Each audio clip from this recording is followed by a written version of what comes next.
So Tommy, we've got exactly a day to have a little bit of fun in Prague. So what do you want to do? I think we should go to the Bone Church. The Bone Church? Yep. You mean that church that's decorated with like thousands of bones from people that died during the Black Death? That's the one.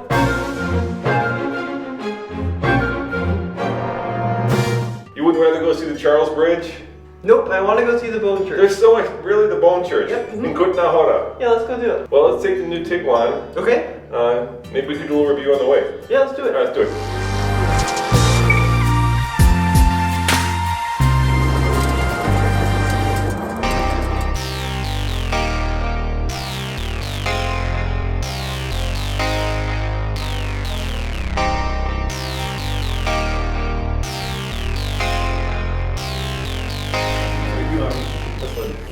Now I'm here in Prague for only a couple of days, and Volkswagen was kind enough to lend me the new Volkswagen Tiguan, and I was just in Detroit where they unveiled the 2018 Tiguan. So the all-new 2018 Tiguan has for the first time 2 extra seats in the third row, and in comparison to the outgoing model, it's also much larger. We get the long wheelbase version in America. This is the Mark II second generation.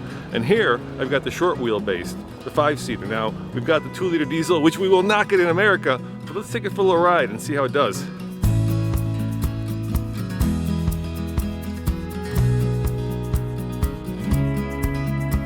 And this Tiguan we've got, well, it's out here already, the Mark II. In America, it's coming in the summer of 2017 as a 2018 model year. So we drove here last night from Munich, about 3 hours, 4 hours to get on the Autobahn. It's a little dirty, but there it is.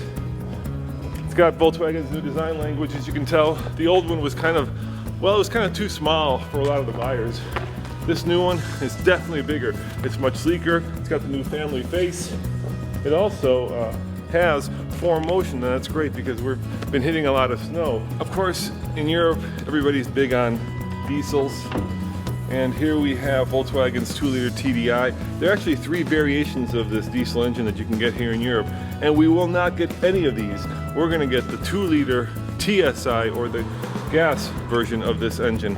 Perhaps the most significant new thing, besides the fact that there'll be a third row in America, is right here. It's the infotainment screen. Let me start up the car. And there you can see it right there. It's basically the screen out of the Audi. So it's completely configurable. The layout of this is typical Volkswagen, which means that everything comes to hand. It's driver-centric. It's a little on the plain Jane side, but Volkswagens have always been that way. And get this, one of these press vehicles, every button here has something. And yeah, that's unusual because a lot of times when you buy a car, these are empty. I've also have heated seats and a heated steering wheel. And this is brand new for the Mark II generation. It's basically a terrain selector. Now check it out, look at all the room you got back here. You got a 40, 20, 40 folding back seat. So if you have skis, you can easily put them in the back. And look under here, look at all the room that's under there. That's a huge cubby hole for all the stuff that you need to or want to hide. Look at this thoughtful feature. These little clips right here, you can see them? See them right there? See them right there? They hold the parcel shelf up. You know, Germans are always great at doing kind of thoughtful engineering. And of course, what modern car will be complete without a power tailgate? Now I'm sitting behind myself, and not only do I have tons of headroom, I also have this massive panoramic sunroof. Show them, Tommy. Look at that. And I don't know if we get this in the American version, but look at that. I get a tray. How crazy is that? And here's a problem with this little beeping, these sensors. When you have this tight of a space, all you end up hearing is a lot of beeping, and it doesn't really help you.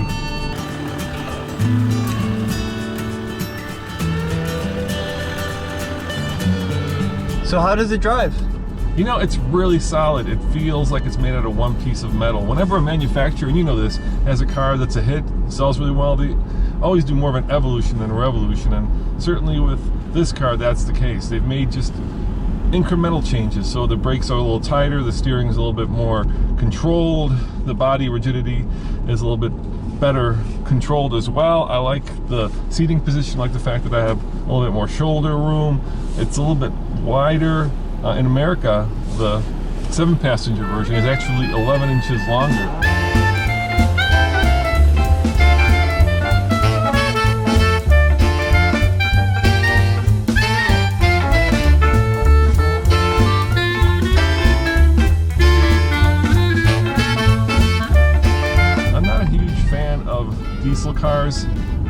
like the fact that you get incredible amounts of range and you get great fuel economy, but here in the city, they're all diesels, and I'm really getting tired of breathing that diesel fume. And I think a lot of the people are feeling that way. How about you? Yep, for sure.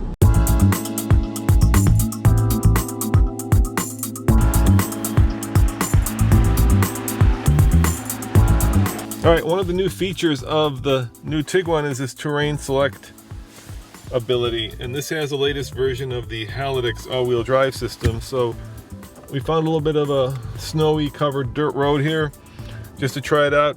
I've never gone off-roading in the Czech Republic as much as this is off-roading, really.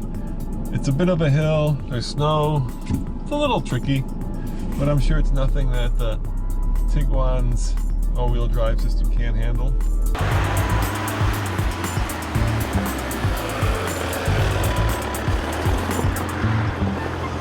When I get in snow mode, I'm just going to floor it and see how much traction I get. Oh yeah. No problem whatsoever. That was easy peasy. Nothing. I really can't wait to get this into Colorado and try it.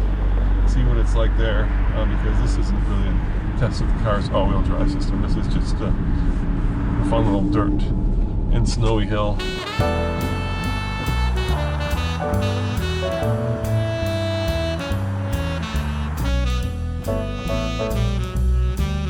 This car is getting about 8.4 liters to 100 kilometers.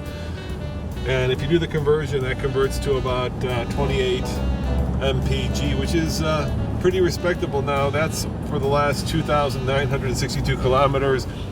At least 200 of that was me on the Autobahn doing about 100 to 110 miles an hour. I don't know how else it was driven.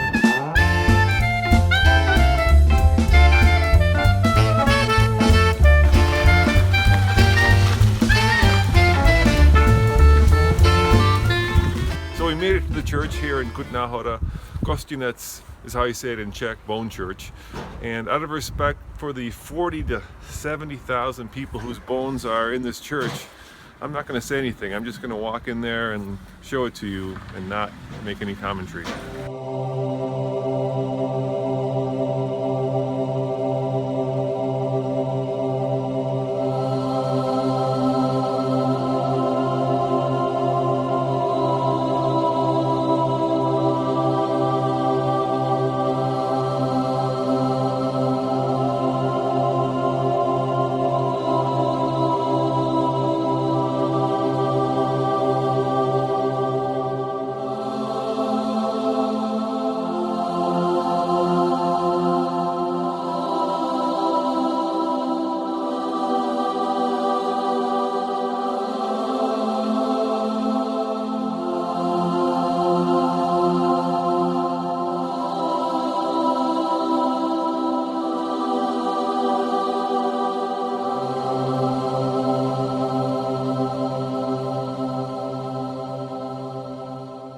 Certainly unusual. What do you think, Tommy? Yeah, but it was also spooky.